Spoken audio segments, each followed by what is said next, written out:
front of me is REALME GT Neo 5, and today I would like to show you how you can clone apps.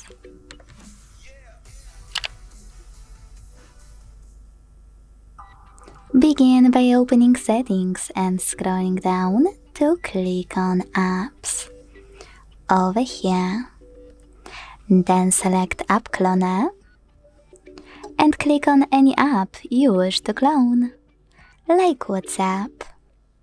Now using a gray switcher next to Create App Clone, you can finally clone it and then adjust those two options. You can rename your app clone. I will go with WhatsApp too. And also hit Default App to open to pick one of those options. Always ask Original App or App Clone.